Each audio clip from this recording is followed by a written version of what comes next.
Hello, everybody. Thank you for joining me. This is Game God Fluent, bringing you episode 1 of a new Let's Play that we're going to tinker with a bit, see how far we get into, at least on this initial run. I expect to get pretty far with it because it is a game that is extremely up my alley and very much something that I enjoy greatly. And this is a game made by Silver Lemur. And it's an indie game, and I've had my eye on it for a long time, and I finally said, you know what, it's on sale, 30% off. Let me go ahead and grab it and check it out, and I was very impressed by it. It's quite deep and complex and interesting. So we're going to be playing Legends of Amberland. Now, in this first video, I've only played for 9 minutes, so it's going to be completely new to me. So we're going to go on this journey together and learn it together. So it's going to be a lot of fun. Hope you stick with me. Let's go ahead and hit play and see what we get here. We can play it in safe mode or regular. I'm going to go ahead and light up a smoke. Silver Lemur Games. They make very cool games. Check them out on Steam. But this first episode, we're not even going to make a party yet. We're going to click how to play, and we're going to read the 8th chapter in tutorial. If we have time, we'll make a party, but I doubt we'll have time. So let me light a smoke here.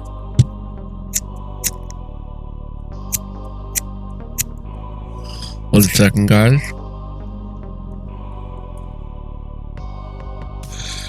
And let's check it out. Legends of Amberland is a classic Western RPG inspired by games from the 90s where you lead a party of noble heroes on an epic quest. It's 100% turn-based with grid movement and 90-degree rotation, world, and story. The game starts when the royal wizard finds out about an old crown that belonged to the royal family for generations. Yet strangely, no one ever heard about the crown, and there was just a single mention of it in the royal annals. Upon further study, he discovers that a powerful spell of forgetfulness of unknown origin had been cast, which caused everyone in the land to forget the crown ever existed. Without knowing who or why anyone would go to such trouble to conceal the existence of the crown, he decides to investigate it. He summons a party of noble heroes and tasks them with finding the whereabouts of the mysterious crown and the origin of the spell. Good luck, adventurer. Chapter 2, Party Creation. You can start with a predefined party, quick start, or assemble one as you wish. We're going to assemble a new one. Let's go through the classes. Character class determines HP, MP, starting attributes, talents, special combat ability, maximum encumbrance, base damage, and base arcane. It also affects the free attributes the character gets upon level up. So Knight is a fighter. Knights are strong and possess extremely high maximum encumbrance, which allows them to wear the heaviest armor. They also start well equipped, best to be positioned in the central slot of the party. We'll get to this slot thing later, but safe to say, central for the Knight. Strength and dexterity, maximum encumbrance 42, hit points 6 plus 6 times level, damage multiplier times 5. Then there's a warrior. They're the strongest fighters and possess formidable toughness and maximum encumbrance. Theirs is strength and toughness, primary attributes. Maximum encumbrance only 28 compared to 42. But hit points is 6 plus 8 times level, so they get more HP and a higher damage multiplier at 6. There's Ranger, which is a fighter slash magic user. Rangers are a mixture of a fighter and a magic user, capable of using magic similarly to wizards, but at a much lower efficiency. They use dexterity and strength, maximum encumbrance 20. HP 6 plus 4 times level, MP 10 plus 2 times level, damage multiplier and arcane multiplier times 4. Then there's a bard magic user. Bards are a cross between a fighter and magic user, capable of healing. They use dexterity and willpower. Their encumbrance is only 15, only 6 plus 3 times level HP, but MP is 10 plus 3 times level, higher than the ranger. Their damage multiplier is only 3 and their arcane is 4 like the ranger. Then there's the healer, our magic user skilled in the art of healing and restoration. Very weak in direct combat, they need to be protected by fighters. They use willpower and knowledge, so not like a D&D cleric at all. 12 maximum encumbrance, same as the bard HP. Most MP thus far at 20 plus 4 times level, only a 2 times magic damage multiplier, but a 5 times arcane. And hit and evade minus 20%. And then wizard are the most powerful magic users, capable of dealing massive damage to enemies. Very weak in direct combat, they need to be protected by fighters. They also use willpower and knowledge. They have the lowest maximum encumbrance. The lowest HP, 6 plus 2 times level. The highest MP, 20 plus 5 times level. 2 multiplier, 5 on Arcane, and hit and evade minus 20%. Then what's really cool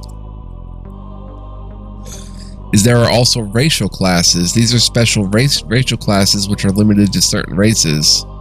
They're based on one of the basic classes. So there's a champion. Base class is Knight for humans and half-elves only.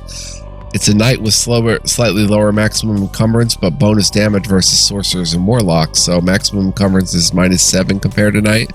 Damage multiplier -1 compared to Knight, but they get that bonus versus sorcerers and warlocks. There's a Troubadour, base class bard for humans. It's a bard with lower healing but better support magic.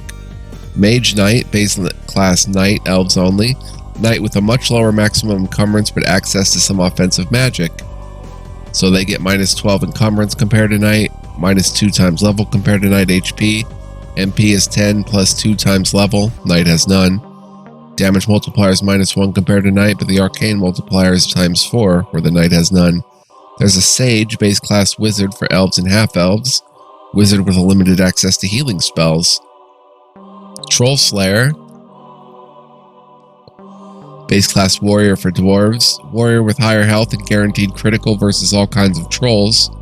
Can't use shields and has 1 less accessory slot. They get +2 encumbrance compared to warrior and +1 times level compared to warrior HP. Then lastly, there's the Battlesmith, base class ranger for dwarves. Ranger with higher health but lower magical capability, can use fire spells and has access to some support magic. HP is +1 times level compared to ranger, MP is -1 times level, and Arcane is -1 compared to ranger. Then we have special combat abilities. Each class has a unique combat ability which can be used once, then the party needs to rest to replenish it. Such an ability can target all party members, single characters, or a monster. So Knights have Charge, which targets all monsters. Special Attack, targeting all monsters. Strike for warriors, a single monster. Special Attack, guaranteed hit. Rangers have a stun on a single monster. Makes them skip the next attack. Play Song for bards, target all party members. Removes Afraid, restores 10% HP and MP. Focus for wizards on self, restore 33% MP. Recovery on healers, all party members. Fallen characters back to conscious, restore 25% HP. Then there's talents. Characters have talents based on their class. Talents determine the secondary use of the knowledge attribute. Tactics for knights and warriors. Knowledge increases critical hit chance. Awareness for rangers and bards. Knowledge is added to dexterity for the purpose of evade calculations, and knowledge reduces damage from traps. And arcane mastery for wizards and healers. Knowledge bonus to arcane doubled. Then we have the races themselves. Humans are the youngest and the most abundant race in Amberland, the most versatile race, no special abilities. They require 5% less XP to level up. When humans wander too long in forests, they might meet a beautiful elf princess or something. If they get attracted to the elven beauty, then a half-elf might be born. Can use Elven Song spell regardless of class. Slightly lower strength and slightly higher willpower. Perfect choice if you want a knight or warrior that can use a bit of magic. Again, the Mage Knight class, or whatever that one was. Elves, the oldest race in Amberland, long-living and proficient in magic. They can use Elven Song and Elven Touch spells regardless of class. Additional 1 magic point per level. Lower starting strength and higher starting willpower. -1 to maximum encumbrance. They need to wear lighter equipment. And they require 5% more XP to level up, which makes them level up slower than the other races. And finally, there's Dwarves. Masters of digging in the underground, but some drop this noble profession and become adventurers. Additional 10% to critical hit chance when using axes. +1 maximum encumbrance, can wear heavier equipment, lower starting willpower, and higher starting strength. And then there's sub-races. Each race is further divided into sub-races. For example, elves can be wood elves, high elves, or gray elves. A character gets all perks and penalties of the selected race and sub-race. Each sub-race has at least 1 up to 3 perk affecting attributes, +1 attribute X every Y levels, and usually another perk such as a bonus to maximum encumbrance, inborn resistance or immunity, etc. Inborn resistance and immunities are marked with an asterisk on the character screen. So as you can see, very deep party creation. Let's look at the attributes. Strength, you get a damage bonus, and every 10 strength points increases maximum encumbrance by 1. Toughness is your HP bonus. Dexterity is hit and evade bonus. Knowledge is arcane bonus and additional effect which depends on the character's talent, which we read about. Willpower is MP bonus, reduces magical damage received from sorcerers and warlocks. Derived statistics, damage, how much physical damage is character dealing in combat, affected by level, class, and strength. Hit is chance to hit enemy in combat, affected by level, class, dexterity. Evade, chance to evade being hit, level, class, dexterity. Armor, how much physical damage this character can endure in combat. Armor scales with hero level, so 1 armor point for a level 1 character means -1 damage reduction, but for a level 20 hero, translates to -10 damage. Thus, armor points are always valuable regardless of the increase of HP. Armor does not protect against magical elemental attacks, and it's affected by equipment. Arcane, only magic users have this stat. It affects spell mastery level, so it determines which spells a character can use and with what efficiency. Affected by level, class, and knowledge. Not willpower. There are 4 sources of magical damage: fire, cold, lightning, acid. By having resistance to a certain source, a character receives lower damage from that source. Resistances are not cumulative. You either have a resistance or not, so there's no point to equipping 2 items that grant fire resistance, for example. There are 6 immunities to negative effects caused by monsters in combat. Like resistances, immunities are not cumulative. You either have one or not. Immunity makes you fully, immune to acquiring a certain effect. Note that if you're already suffering from an effect, gaining an immunity won't remove the effect or nullify it. So equipping an item granting poison immunity while poisoned won't do anything. Here's a list of negative effects. Poison. Suffer damage over time. It's the only effect that has a chance of being removed on its own over time. Paralyzed, the character can't act. Petrified, character can't act and won't receive any damage. Confused, significantly reduced hit and critical hit chance. Character can't use magic. Status automatically removed when resting. Afraid, chance to skip a turn in combat. Reduced hit chance and damage dealt. Mesmerized, can't use special ability, can't use magic.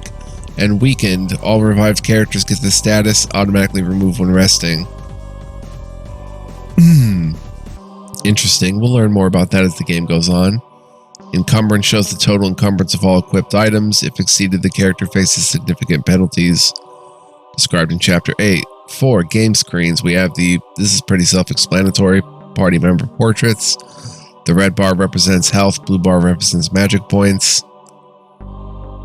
Markers will be displayed in the corners to represent negative effects, and darkened portraits indicate unconscious. There's a mini-map. Movement control buttons, exploration right menu. On the right side, there are action buttons which are active during exploration. When in combat, those change to other actions. There's map, which also opens fast travel once Griffin Rider Guild is unlocked. There's character sheet, equipment screen, quest screen, fame screen, titles and awards the party has earned.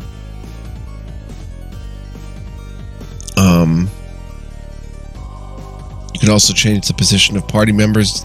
Do so using the small arrows below the portrait. Each position has certain advantages and disadvantages, which we'll get to. Magic opens the spell book. Some magic can be cast out of combat. Info displays information about the current area. It can be a good pointer for local points of interest. Wait skips a turn. Watch out for wandering monsters. There's options. There's rest. If no monsters are nearby, the party can rest, replenish HP and MP, as well as use special combat abilities. There's 2 rest options. Quick rest, which uses 1 low quality food apple icon. It's shorter and replenishes HP only. And full rest, which uses 1 high quality food like a meat icon. It's longer and replenishes both HP and MP. Both options reset the special combat abilities counter and allows you to reuse them in combat. Adventuring. As you travel through Amberland, the map will begin to reveal itself. While you don't have to step on every point on the map, it's in the party's best interest to expose as much of the map as possible, because you can never know whether the next step will reveal a new cave or castle to investigate. I'm gonna hit my water bottle here.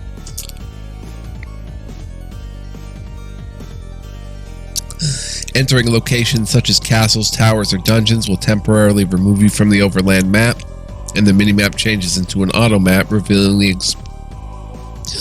the explored portions of the area. As you explore the landscape, you'll find a wide variety of places to explore and people to meet.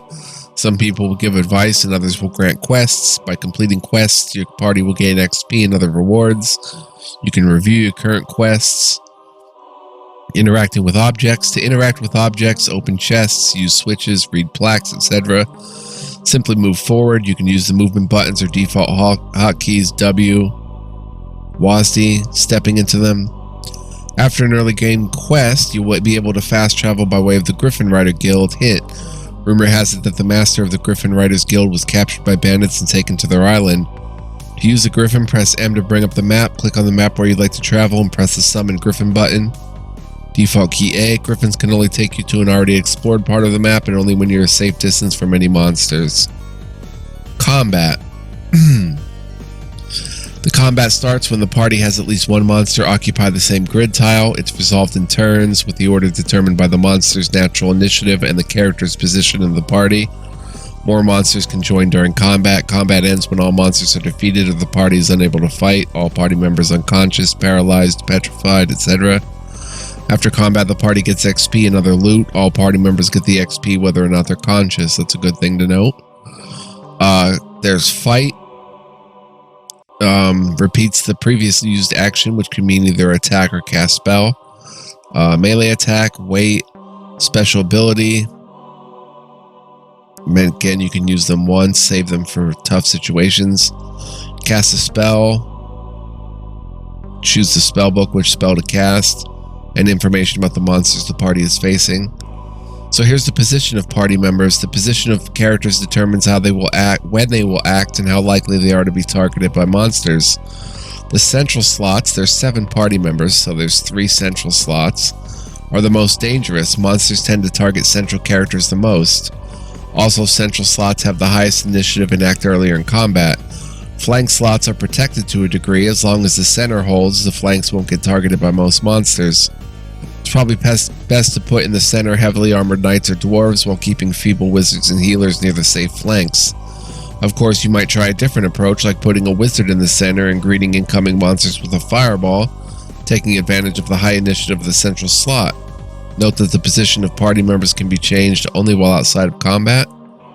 There's magic. In Amberland, only those born with natural magical talent can use magic, unless they turn to sorcery and draw upon powers from dark forces. Wizards and healers are dedicated magic users with the highest magical capabilities. Bards and rangers are hybrids between a fighter and magic user. They can use magic quite well while having decent melee, but their magic can't reach the same level as that of the dedicated magic users. In addition, elves and half-elves have access to race-specific magic. Elves have 2 healing spells, and half-elves have 1 healing spell. Those spells can be used regardless of class, so a warrior elf can act as a backup healer. But those spells are not too powerful compared to a healer's magic, yet can be useful in many cases, especially since they have very low arcane requirements. Arcane and spells mastery levels. New spells are unlocked on level up based on the character's class, but it does not mean you can use them right away. You need a certain amount of arcane, which determines your overall magic power. Each spell has 5 mastery levels. To use a spell, you need to reach at least the first mastery level. Each spell has a certain arcane required to reach the next level of the spell's mastery. Mastery levels determine the power of the spell or the casting cost, sometimes both. For example, Fireball at mastery level 5 deals more damage and costs less magic points than at mastery level 1. To cast a spell, you need to have unlocked the spell, level up, have sufficient arcane for mastery level 1, and have sufficient magic points which are depleted upon casting. Some spells can only be used during combat. To increase arcane, since arcane is the major limiting factor with respect to what kind of spells you can use and how powerful those spells are, it's pretty important for a magic user to have as high as arcane as possible. Arcane can be increased by investing in knowledge, leveling up, especially dedicated magic users like wizards and healers get the biggest bonus to arcane from leveling, and by using equipment with arcane bonus. To increase MP, you can invest in willpower or level up. Alternatively, you can focus on arcane, which reduces the cost of magic points for some spells. So interesting fluctuations there. And then items. The party's in possession of a magic bag of carrying, which can hold an unlimited number of items. All items from the bag are accessible by any party member. However, the equipment the party wears and uses in combat is not supported by any magic, so what heroes can wear is limited by their maximum encumbrance. Each character can wear Headwear, body armor, weapon, shield, 3 accessories, but maximum 1 of each accessory type. So a character cannot wear 2 girdles. There are no class limits to what each character can wear, so in theory there can be a wizard with a heavy plate armor wielding a longsword, but class determines maximum encumbrance, so in practice knights will end up with the full plate armor and a large shield, while wizards pretend to wear robes or leather armors. Of course, you can always use the rare girdle of carrying to boost the maximum encumbrance of the feeble wizard. Maximum encumbrance is also affected by race. Dwarves have higher encumbrance than elves. There are 2 grades of penalties for exceeding maximum encumbrance. Overburden. The encumbrance turns yellow. It yields 50% penalty to melee combat and magic use. And crushed. The encumbrance turns red. It yields a 75% penalty. How to increase maximum encumbrance. Choose a strong fighter class, especially knights or masters of encumbrance, which allows them to wear the heaviest equipment. Choose dwarves. They get +1 to maximum encumbrance. And avoid fragile elves. They get a -1. Invest in strength. Every 10 points of strength, the character gets 1 maximum encumbrance. Equip rare items that boost maximum encumbrance, like the famous girdle of carrying.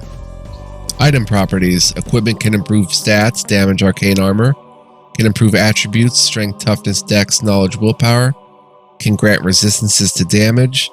Can grant immunities to effects. Weapons can have a special attack property. And equipment can have special effects. So lots of cool stuff to find. Each item except accessories has encumbrance, which determines how heavy and troublesome it is to wear and use. Note that mithril items are lighter and use less encumbrance points than similar items made from other materials. And finally, shops. There are 2 types of shops in Amberland, regular and magic. Regular shops sell an unlimited number of items and accept gold as payment. Magic shops sell a limited number of items. For example, they might only have 1 girdle of carrying and they only accept crystals as payment. At the beginning, there aren't many items in shops, but as you explore the land, you'll stumble on imprisoned master craftsmen. Each time you free a master craftsman, new items will appear in shops. So that's it. That's everything we need to know pretty much. We're going to learn more as we go. Let's see how long we've been playing. 20 minutes it took to get through that. So we can go ahead and take a look at the options. Combat speed, normal, animation speed, normal. We're not going to enable experimental features, which is mostly a gamepad. We're not going to have unrestricted party members. We're going to make the full party of 7 rather than start with less. Quick exit is for exiting the game. Overworld minimap fog. We can change the controls. We'll go ahead and keep them. Video, VSync is on. No caching, which determines how many assets are preloaded and cached upon the game start. If we have any possible performance spikes and slowdowns, we'll go to caching. We're using borderline windowed. Audio is fine. Let's new game it. Select the difficulty. Easy, normal. I'm going to probably play on insane. Monsters deal much more damage. Monsters have higher HP. Experience required to level up increased by 50%. Prices, shop, trainer, healer are tripled.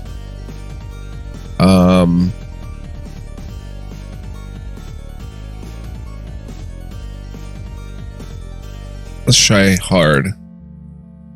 Alright, so here we go. Tab toggle.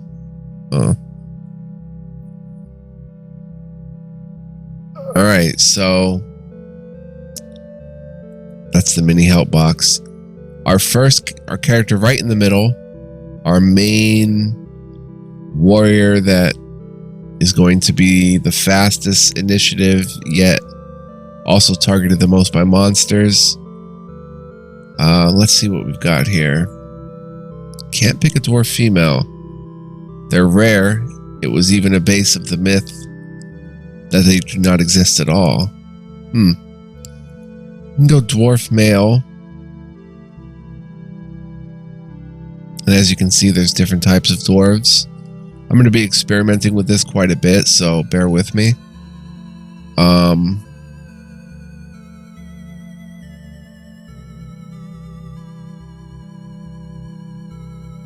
Let's see. Frost dwarf, mountain dwarf. If we go ashen dwarf, they get a toughness every 9 levels and a knowledge every 15 levels and have fire resist. And we can go ahead. I was going to make them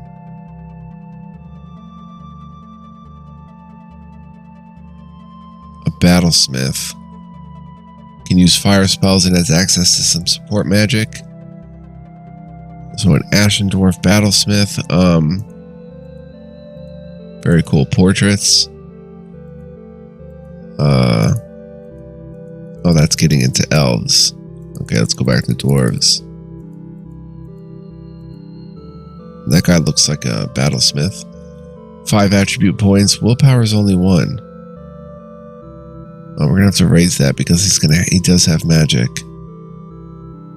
Knowledge 6, 7, and toughness 9. We can try that. Let's look at this character. I guess we can't see any other statistics about them. Oh, name. Gruffatir. Dwarvrut. Lomrig. Dobig. Okay, Dobig is cool. Next character. So let's actually recreate this character and see what we're actually getting. 10% chance of a critical when using axes, +1 maximum encumbrance, +2 strength, -2 willpower. Then Ashen Dwarves, they're getting that knowledge. Wonder how many levels we can actually level up and stuff. And it's not showing us like what its actual encumbrance stat and stuff is. And although I like the Battlesmith, I probably would not put him as the middle character anyway. So the middle character should be the hardiest of all. Maybe a dwarf.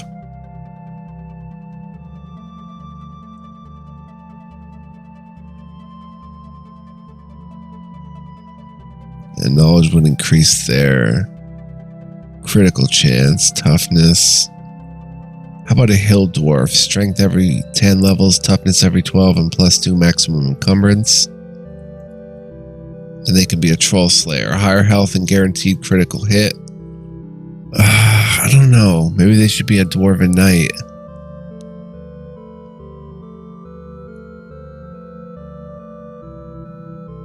I'll probably go dwarven knight. Why are they giving me these pictures? Are these supposed to be all dwarves? Oh, they are. These are all dwarves. So our dwarven knight.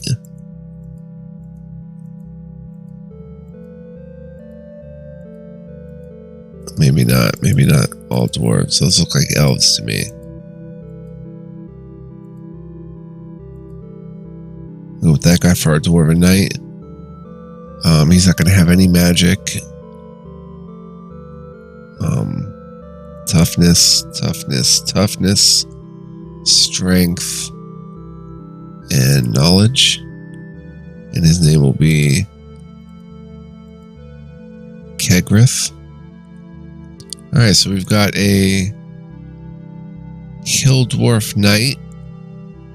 I wouldn't mind making all 3 of these guys dwarves.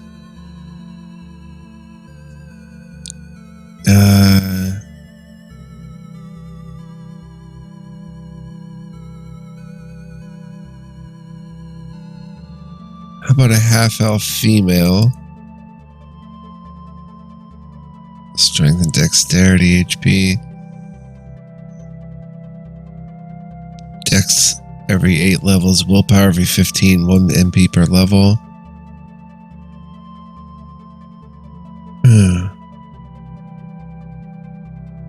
I do want to make a champion at some point.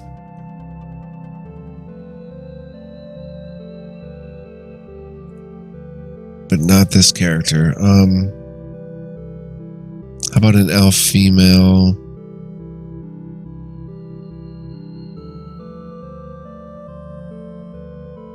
Knowledge every 8 levels.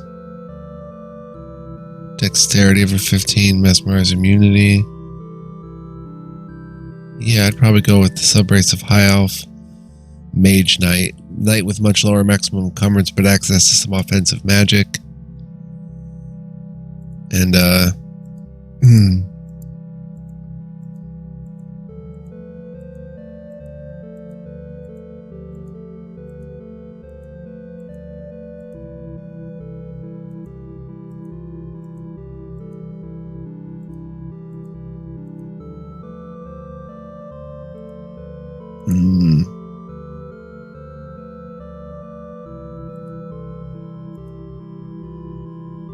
Something like her. So we'll go toughness, willpower, knowledge, strength. So not the strongest, but definitely tough enough to hang in there. And has some magic stuff capabilities. Then I would like, okay, she's a high elf mage knight, hill dwarf knight.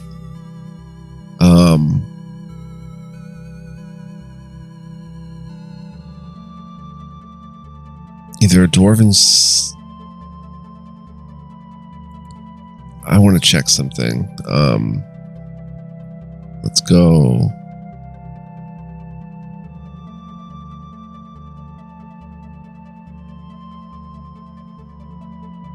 Dexterity and knowledge. Mage knight.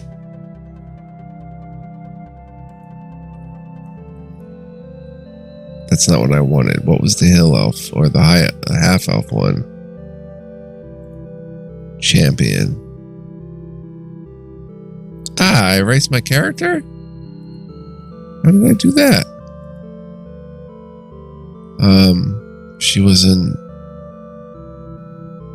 elf female, high elf, mage knight with 9.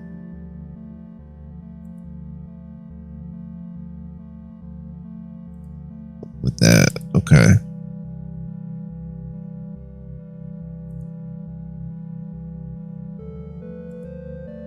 Okay, now the next character. We have a high elf mage knight, a hill dwarf knight. So how about a half elf? Dexterity every 8 levels, willpower every 15 plus 1 MP per level. That is not what we want, so let's recreate.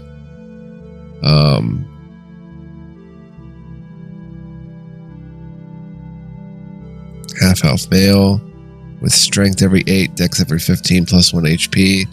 Champion, slightly lower maximum encumbrance, bonus damage against sorcerers and warlocks.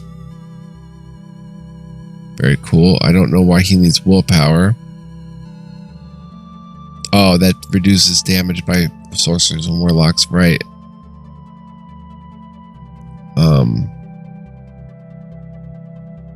Arcane bonus, additional effects, which depends on... He would have tactics.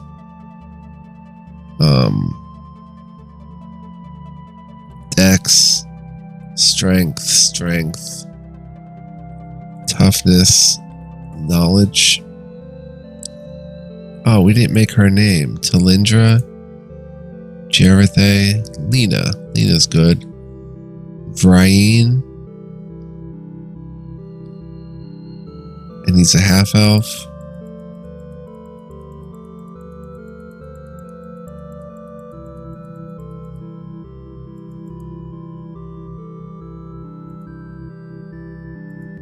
I think that one is pretty good. Brian. Okay.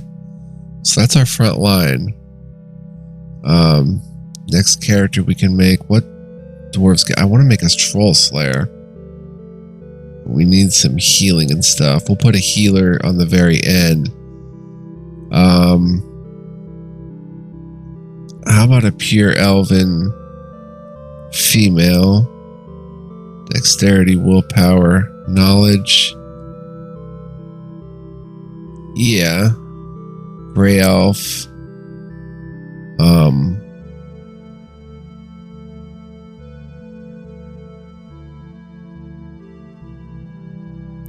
I want to say ranger, but which one got... Okay, troubadours. I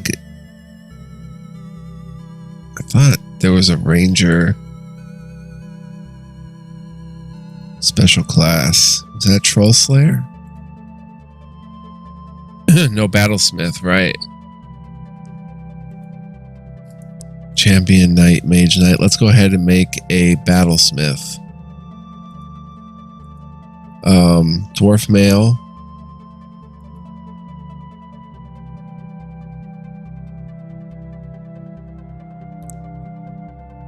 Can use fire magic, toughness and willpower. Toughness and knowledge, fire resist.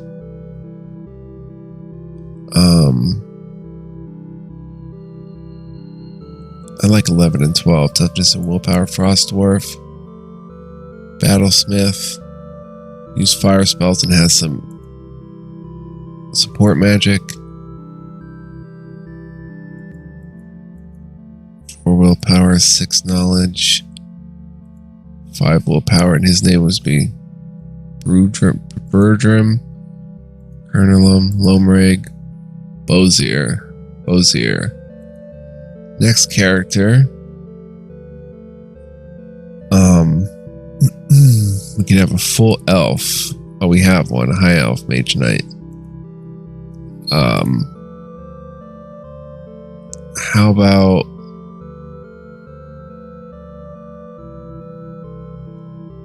an elf female?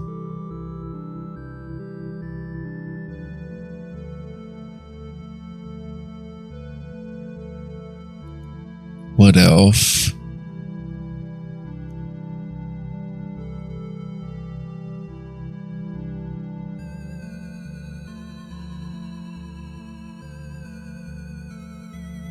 Which one is the bard special class?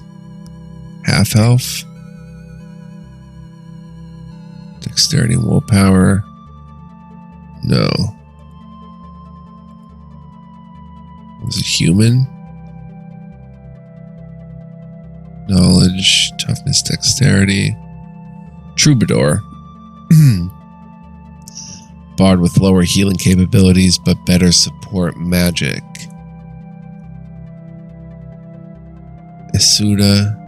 Isard. Let's go with Isuda. And that's a good picture for her. She'll have 8 knowledge, 10 dex, 9 knowledge, 7 willpower. 10 dex, 8 knowledge, 6 willpower, 6 toughness, and nope, I still don't like that. 10, 8, 7, 6. Suda. Okay, so we've got some magic here, but not that much. Not much healing. We need a healer, period. How about an elf female? High elf. Healer.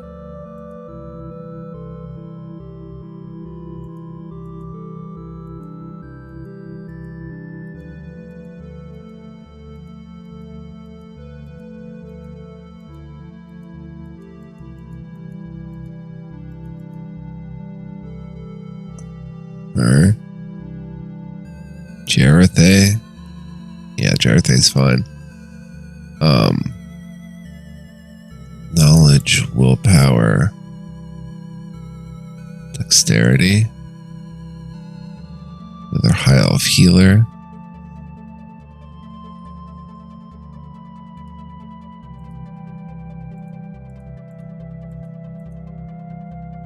Human Heartlander. Let me recreate real quick. Elf female. Knowledge, dexterity. How about gray elf, because they get willpower and knowledge. Healer. I think same picture should suffice. Let's use that one. 11 knowledge, 11 willpower, 6 dexterity. Sana, Clinier, Talindra. Do we have a Talindra yet? Let's keep going. Cathirlia, Alagaza, Lythian, Lythian is cool. Okay, and finally, we need just a straight up wizard.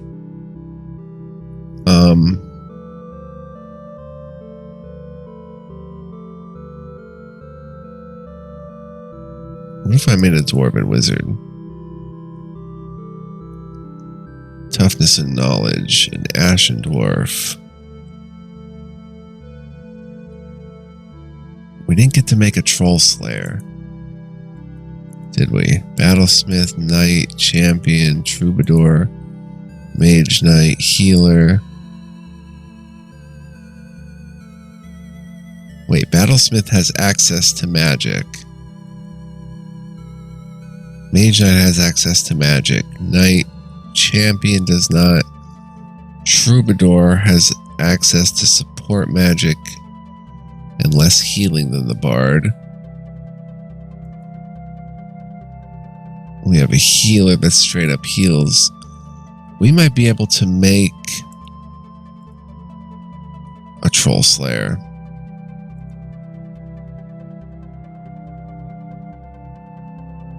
Ashen dwarf. Let's recreate with a troll slayer in mind rather than a wizard. +2 maximum encumbrance, hill dwarf, +1 HP per level, strength and toughness. Let's go strength, let's go mountain dwarf. Troll slayer. 13. 7. And 7. Hetgrad. Let's go with Hetgrad. Alright, so that would be all of our characters. Let's see if we feel like this is proper.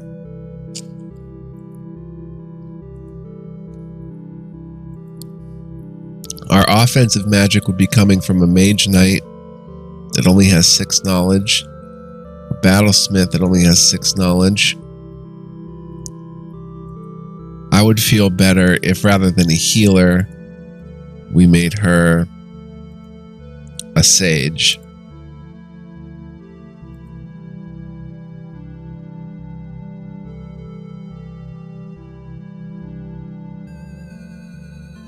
Maybe.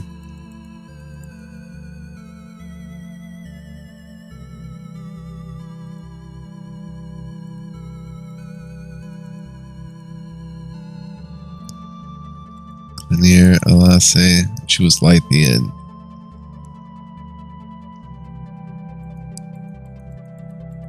I still like that other picture.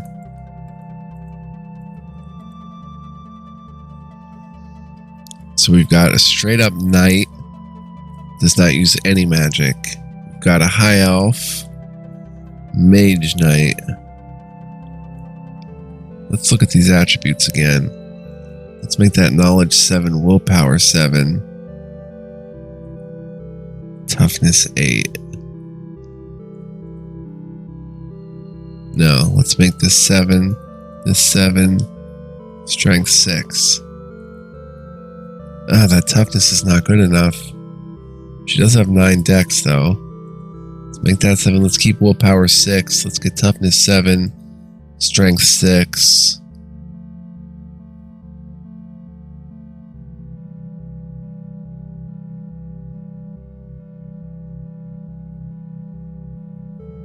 Toughness 8.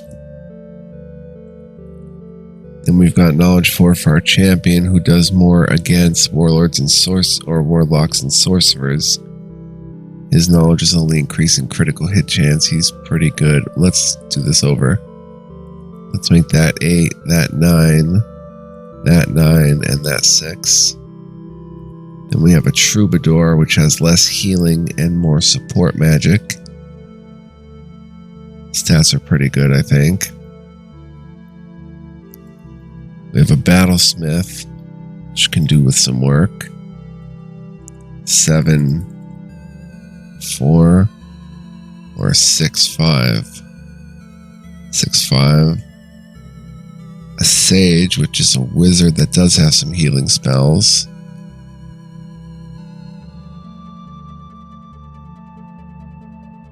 Very nice stats. And then we have straight up Troll Slayer strength.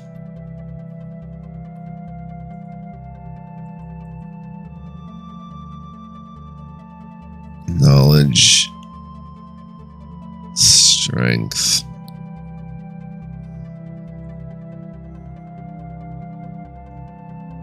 Dexterity. Hetgrad. Kegrith. Is that a V or a U?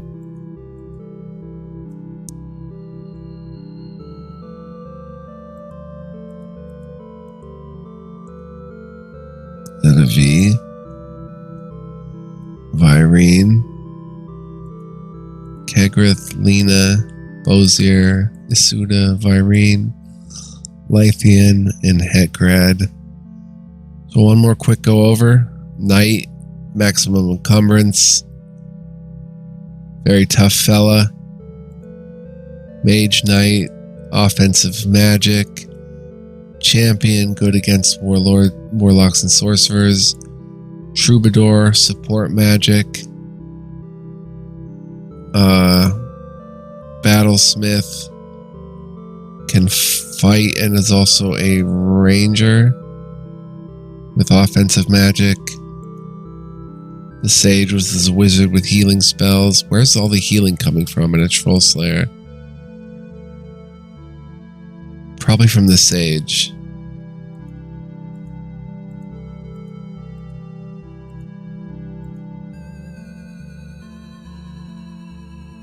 Let's begin adventure.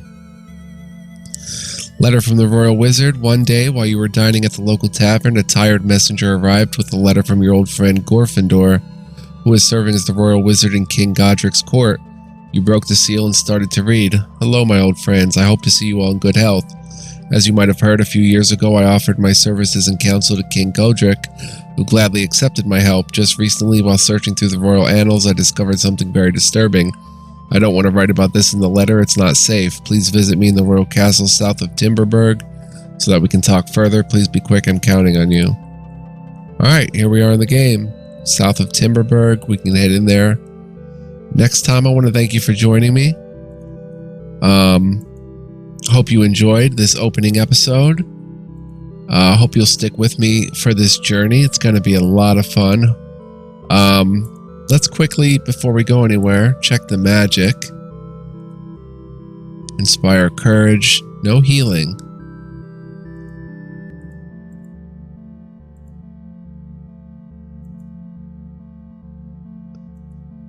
Elven Song heals all 2 to 8. Elven Song heals all 2 to 8. Heal with the Elven Touch removes poisoned. Fire damage and sharpness. Wow, Mage Knight, okay, has Power Fist. And then a lot of heal and a lot of magic for our Sage. Looks good. I like it. So, much love, peace, and joy to you guys. I hope you enjoy. Why does he have a down? He's overburdened. So we're going to have to take care of that. By 1 point. I will see you guys next time. Please stick with me for this journey. It's going to be a ton of fun. Stay tuned. Much, much more to come. Peace out, guys.